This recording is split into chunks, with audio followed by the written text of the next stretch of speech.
Jy het hom ons gesien, Letitia. Het jy nie, waar was jy by hom? Hy het 'n woonstel in Miami waar ons was en ons het al die meisies, al 82 van ons het 'n horlosie van hom afgekry. Ja, ek kan net sien, jy was hier op die beeld ook, jy was seker by die partytjie. Jy weet, jy volg nou in die voetspore van mense soos Penny Coolen en Margaret Gardner en natuurlik Annelien Kriel en jy weet, dit is verrassend eintlik om te sien dat Suid-Afrikaanse meisies wat soveel politieke winde van voor kry so goed doen. Het jy enige probleme in daai verband gehad? Ja, ek het, maar die mense van die mevrou Heelal was fantasties met my. Hulle het alles uitgesoek toe mense snaaks met my geword het, was hulle fantasties. En dit het vir my baie gehelp. En die meisies was wonderlik, hulle het niks gesê nie. En ons het almal baie goed klaargekom. Kan ek jou iets vra? Hierdie juffrou Amerika wat nou so half van die moeilikheid is oor die foto's wat dink jy persoonlik? Dink jy dis reg? Of hoe dink jy? Dis moeilik vir haar, dis moeilik vir haar nou. Op die oomblik het moet baie vir haar lelik wees, maar jy weet, sy is mevrou Amerikaans. Sy moet nie daai tipe goed doen nie. Dis nie reg nie.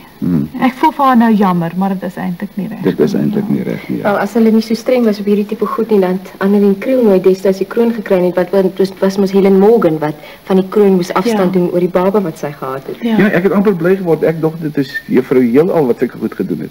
Kyk, dan was jy nou nommer 1. Nee. Maar juffrou Swede sal nooit iets verkeerd doen. Sy is juffrou Sweet. Sweet, Very sweet. Sy sal nooit iets doen. Wie was jou beste vriendin tydens jou verblyf daar? Dis eintlik jou kamermaat, want jy spandeer so baie tyd met haar. Die ander meisies sien julle gereeld, jy weet, as jy nou gaan eet of so aan, maar dit is jou kamermaat waarmee jy gesels en alles en is lekker. Jo, het ek al vir jou geluk gesê? Nee, nog nie van. Ja, jy wag nog altyd. Ek moet, jy maar onthou jy toe jy weg is die dag, toe sê ek vir jou 20 miljoen mense gaan vir jou duim vashou en jy gaan terugkom as juffrou Heelal. Ja.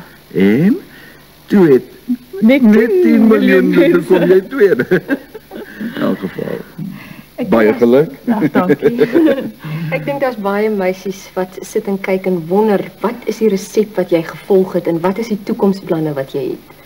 Die resep wat enige meisie moet volg, is wat ek op daai aangesê het by die mevrou Heelal, is om innerlik mooi te wees. Dit is die belangrikste. Ek het dit daar gesien, die meisies met die pragtige aardheid was die meisies wat eintlik mooi. Ja. Innerlik mooi is soos 'n blom. So mooi is soos 'n orgidee. En namens Potpourri, daar sien. Dit is wonderlik, dankie Marius. Nog? Wie? Baie dankie julle, geseënlik om hier te wees. Dis lekker, dankie. Dit was lekker om jou hier te hê. Ons sê vir jou baie dankie en alle sukses vorentoe. En Vanus, dankie dat jy ons kom opweer het. Hoe het ek? Groetnis, tot volgende keer.